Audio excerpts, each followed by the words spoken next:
एक बार अधिक गर्मी पड़ने से राधा रानी का चेहरा थोड़ा क्लांत हो गया। यह देखकर कीर्ति मैया को बड़ी चिंता हुई।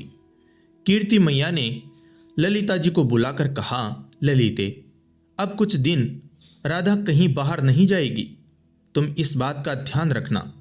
मैं नंद रानी को कहलवा दूंगी। कुछ दिन राधा रसोई करने नहीं जाएगी। वह कृष्ण के लिए भोजन रोहिणी से बनवा ले।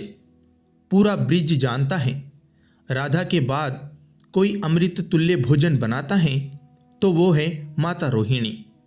और यदि यशोदा अधिक आग्रह करे तो मैं तीनों समय राधा के बनाए मिष्टान कृष्ण के लिए भिजवा दिया करूंगी। पर राधा को मैं इतनी गर्मी में रोज नंदालय जाने नहीं दूंगी। मैया की आज्ञा कोई टाल नहीं सकती थी। जो राधा रानी विधाता को पलके बनाने के लिए दोष देती हैं कि विधाता ने पलके क्यों बनाई, न पलके होती न वह झपकती, और कृष्ण दर्शन एक निमेष के लिए भी छूटता नहीं। वो राधा रानी श्री कृष्ण के दर्शन बिना कैसे रहेंगी। एक बार पलक झपकने जितना समय एक निमेष कहलाता है। राधा रानी तड़प कर विधाता से मछली की पलकें मांगती हैं कि हे विधाता, मुझे मछली की आंखें क्यों नहीं दी। श्याम सुंदर सामने हो तो पलकें झपकाने में भी मुझे असह्य वेदना होती हैं।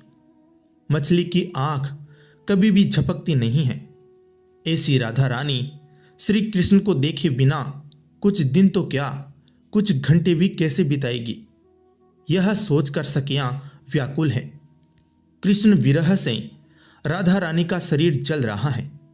सखियों ने कमल पुष्प की सैया पर राधा रानी को लाकर सुलाया तो उनके तप्त अंगों के स्पर्श से कमल पुष्प तत्काल जलकर मुरझा गए।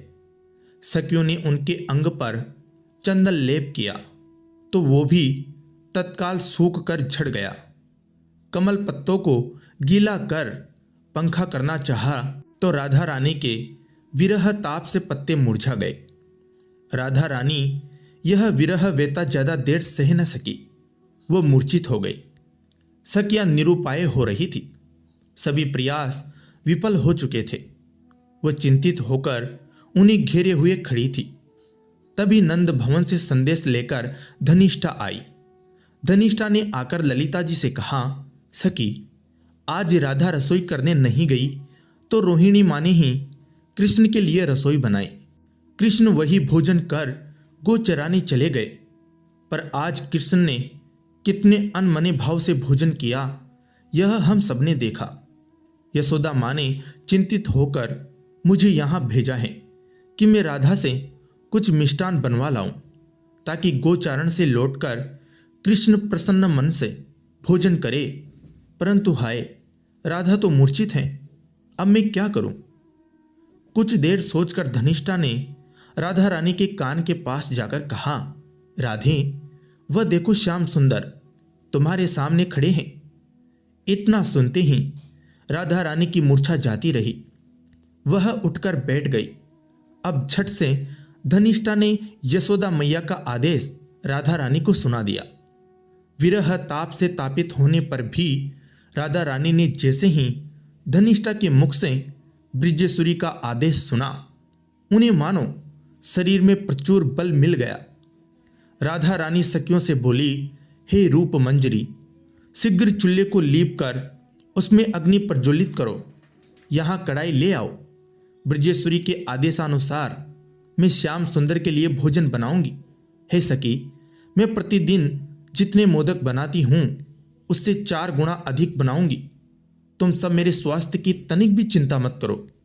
ऐसा कहकर राधा रानी चूल्हे के पास चौकी पर बैठ गई। यह महा आश्चर्य सखियां देख रही हैं। प्रेम की कैसी महिमा। कुछ देर पूर्व जिनके विरह ताप से तपित शरीर के संस्पर्श से कमल की पंखुड़ियों की सैया मुरझा गई, वही राधा रानी प्रियतम के लिए मिष्ठान बनाने के लिए अग्नि के पास ऐसे बैठी हैं मानो शीतल चांदनी में बैठी हो। धन्य प्रेम। प्रियतम सुख के लिए आज अग्नि उनके शरीर को महाशीतल कर रही है। उत्तम प्रेम का कैसा अचिंत्य प्रभाव। राधा रानी के प्रसन्नता, उनका चौगुना उत्साह देख ललिता जी कीर्ति मैया को बुला लाई और बोली, मैया, आप देख रही हैं ब्रजेश्वरी की आज्ञा पालन में राधा रानी का कैसा उत्साह है। यह सब मैया यशोदा के वात्सल्य प्रेम का प्रभाव है। वह राधा रानी से श्याम सुंदर जितना ही प्रेम करती हैं। इतना कहकर ललिता जी चुप हो गई, आगे कुछ न बोली।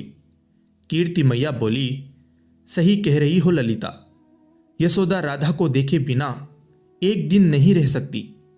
यशोदा राधा को अपने स्नेह से सिक्त कर देती हैं, अपना वात्सल्य इस पर उड़ेल देती हैं। उसका वात्सल्य इसके लिए आशीर्वाद है। इस आशीर्वाद से मैं राधा को वंचित क्यों करूं? ललिते, कल से तुम राधा को नंदालय जरूर ले जाना। यह सुनकर ललिता जी सहित सभी सखियां अत्यंत प्रसन्न हुई। ब्रिज भानु दुलारी राधा रानी की जय।